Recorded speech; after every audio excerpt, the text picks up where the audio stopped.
salam tidak lupanya kita kirimkan pada arwah Nabi besar Muhammad SAW berupa Allahumma sholli ala Sayyidina Muhammad wa ala Sayyidina Muhammad. Pak Kepala Bidang, Kepala Seksi Penyuluhan, Unit Itamarsi, serta rekan-rekan koordinator dan penyuluh utama seluruhnya. Sekarang kita sudah hadir 36 orang. 36 orang dikurang 3 di unsur penyuluhan berarti kita udah hadir 33 orang. Dengan kehadiran 33 orang, udah di atas 30%, di atas 50-70%-an, kita akan memulai kegiatan. Nah, pada materi kita kali ini akan disampaikan oleh Buya Jamal Husni dengan Ibu Mimitra. Mohon host dibuka suaranya untuk Dajamal sama Mimitra. Oke, Dajamal oke? Yep. Oke, Dajamal. Kemudian Mimitra. Oke, kita mulai. Dajamal akan menyampaikan. Oke, Uda Jamal akan menyampaikan materi tentang perubahan paradigma penyuluhan. Mimitra akan menyampaikan materi tentang ekowisata dan jamur tiram perkembangan di daerahnya. Kemudian tetap sama dengan aturan main kita sama dengan minggu kemarin, kita panel narasumber keduanya di panel Uda Jamal dulu, kemudian dilanjutkan oleh Mimitra. Kemudian nanti sesi tanya jawab. Nah, masing pemateri tolong dilihat waktunya cuma 5 menit. Udah Jamal 5 menit, Mimitra 5 menit. Kemudian kita 5 menit untuk penanya, 5 menit masing-masing untuk konfirmasi menjawab pertanyaan. Berarti 5 menit tambah 5 menit, 10 menit, 5 menit tambah 10 menit, 25 menit. 30 menit nanti kita usahakan untuk selesai. Baru nanti tanggapan dari struktural dan aksi. Oke, mulai. Silakan materi pertama kita persilakan. Udah Jamal Husni.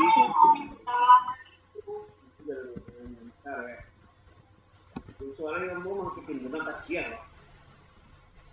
Nah, ya, berarti coba aja lah. Simak. Bismillahirrahmanirrahim. Assalamualaikum warahmatullahi wabarakatuh. Alhamdulillahirrahmanirrahim. Wassalatu wassalamu ala asyrafil anbiya'i wal mursalin ala alihi washabihi rasulillah ajma'in.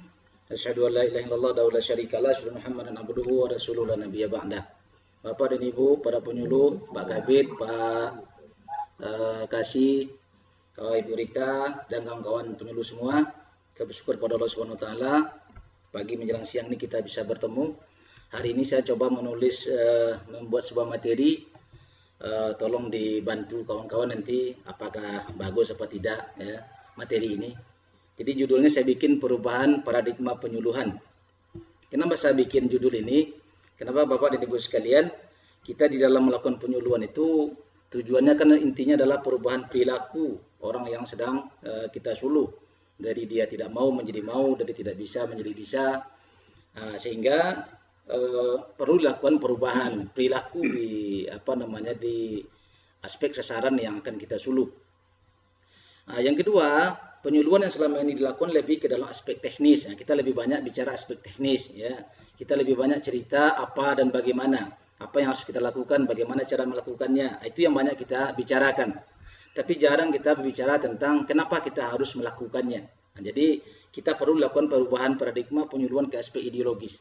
Lebih banyak berbicara mengapa. Kenapa kita harus melakukan ini, kenapa kita harus melakukan itu. Sehingga ketika orang sadar dengan kenapa dia melakukan itu, maka secara otomatis aspek teknis itu bisa kita lalui ya. Akan orang kalau sudah butuh sesuatu, dia pasti cari cara bagaimana melaksanakan apa yang hendak dia lakukan itu. Jadi kalau kita bicara aspek teknis hari ini, kadang-kala objek sasaran kita kadang-kadang lebih pintar daripada kita. Nah, Bapak dan Ibu sekalian, kenapa orang sebenarnya melakukan sesuatu? Orang melakukan sesuatu itu sebenarnya dipengaruhi oleh bagaimana dia berpikir. Ya, jadi berpikir yang pertama kali harus kita ajarkan. Jadi ketika orang berpikir itu akan membentuk namanya pemahaman. Ya, dengan pemahaman akan membentuk namanya kecenderungan, muyul istilahnya, kecenderungan. Dari kecenderungan itu ya, dengan pemahaman dan adanya kecenderungan muncullah tingkah laku. Oleh karena itu, kalau kita ingin merubah tingkah laku seseorang, haruslah dimulai dengan melakukan perubahan cara berpikirnya. Jadi kalau kita audiens kita adalah masyarakat desa, masyarakat di pinggir hutan, yang selama ini mereka menebang hutan, nah sekarang kita ingin merubah perilaku mereka menjadi orang yang menanam umpamanya. Maka kita harus merubah dulu cara berpikirnya. Kenapa dia harus melakukan penanaman? Kenapa begitu? Allah mengatakan innallaha la yughayyiru ma biqaumin hatta yughayyiru ma bi anfusihim. Allah akan merubah nasib satu kaum hingga kaum itu sendiri yang akan merubahnya. Sekarang kita perhatikan Bapak dan Ibu sekalian, kenapa berpikir? Ya, apa itu berpikir? Nah, berpikir itu adalah suatu proses memahami sesuatu, itu namanya berpikir.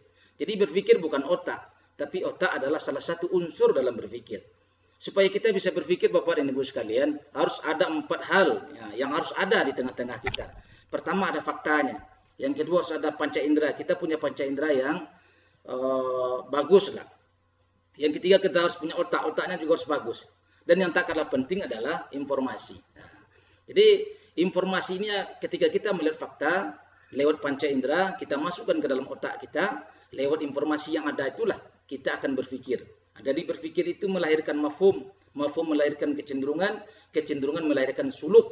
Suluk itu adalah tingkah laku. Nah, jadi oleh karena itu Bapak dan Ibu, seseorang akan berpikir sesuai dengan informasi yang dia terima. Jadi kalau seandainya dia menerima informasi bahwa kegiatan kita ini hanya proyek, dia akan bekerja sesuai dengan proyek. Tapi kalau dia memahami bahwa informasi yang dia terima, kegiatan yang kita lakukan ini merupakan kewajiban, ya, kewajiban yang diberikan oleh Allah kepada mereka, maka dia akan berbuat sesuai dengan pemahamannya itu, sesuai dengan pemikiran informasi yang dia terima itu.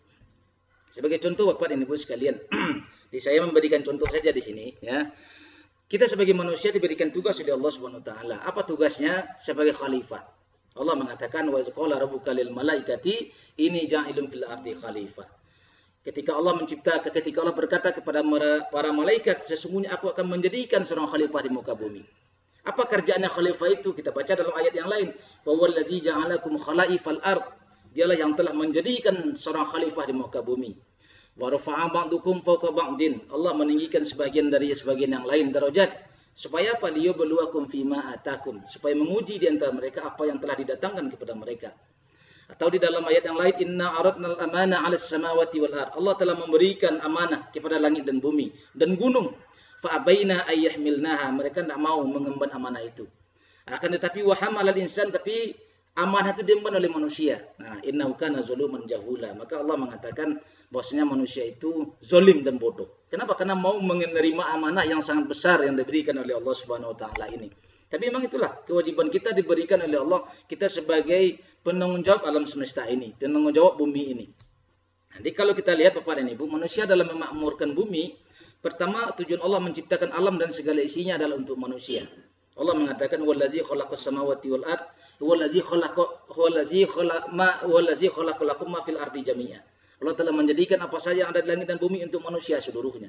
Yang kedua, manusia dan alam raya ini sama sebagai makhluk ciptaan Allah.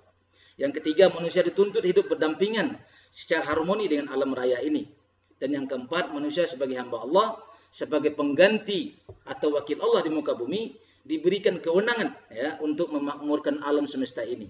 Tapi sesuai dengan rambu-rambunya, sesuai dengan aturan Allah Subhanahu wa taala. Nah, sekarang kita contoh umpamanya, kita kasih contoh, kita ada kegiatan hutan rakyat umpamanya. Kita ada kegiatan reboisasi, kita kegiatan tanam menanam.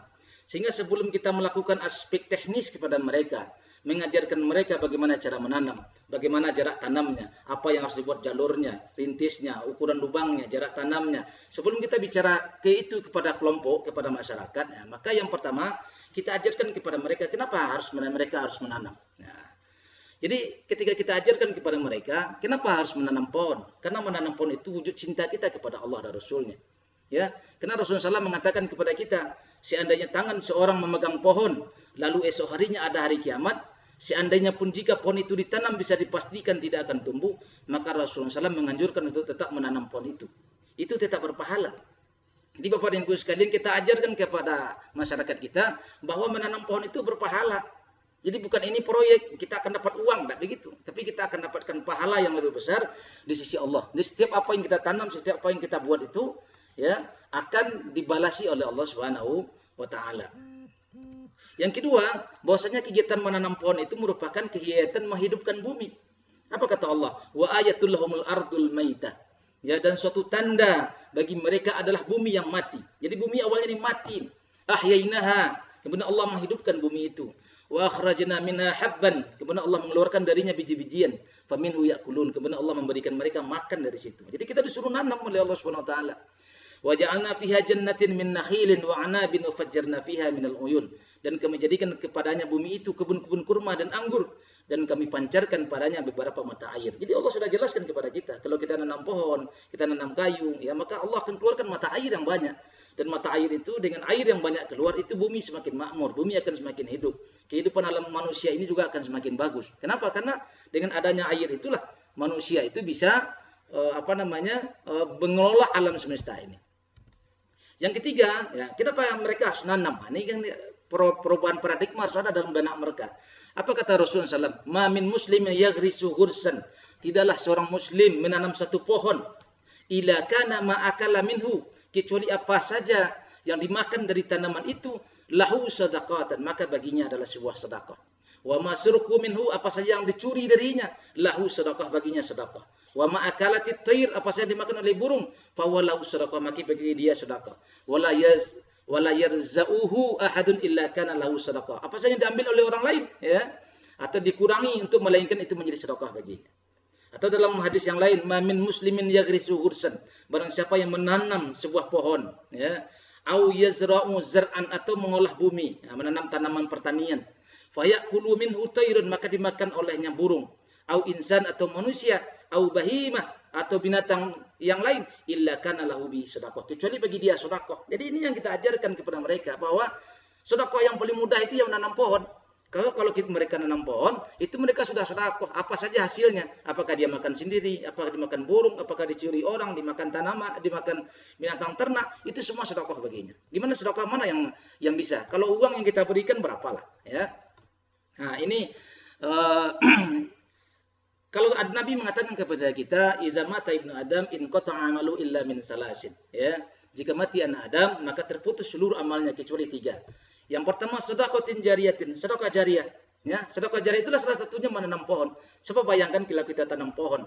Ketika kita tanam pohon itu, kemudian dia menghasilkan buah dimakan, dicuri, dia makan binatang ternak, itu menghasilkan pahala. Kalau saya umpamanya, saya nanam di halaman rumah saya lengkeng, dimakan oleh saya punya lebah memakan tanaman yang saya makan, itu pahala.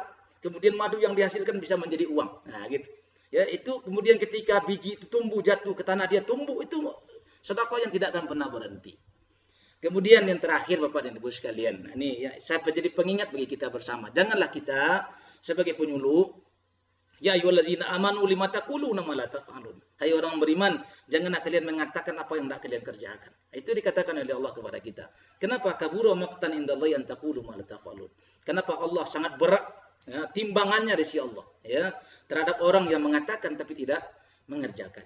Jadi sebagai kesimpulan Bapak dan Ibu sekalian, kita harus bicara aspek ideologis terlebih dahulu, yaitu kenapa mereka harus menanam, dibangkitkan pemikiran mereka. Sebab ketika pemikiran mereka terbangkit, baru kita masuk ke aspek teknis.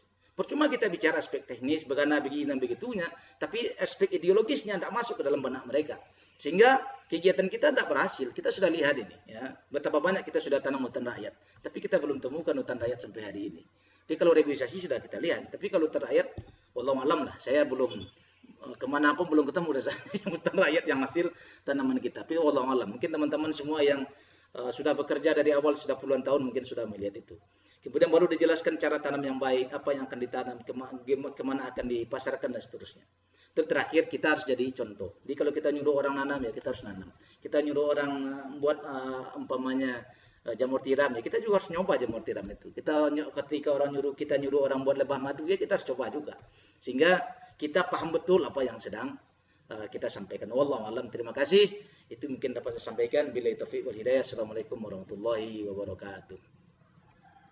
Waalaikumsalam warahmatullahi wabarakatuh. Oke. Terima kasih sudah Jamal. Kita lanjut ke Mimitra. Siap Mimitra? Ya, lanjut.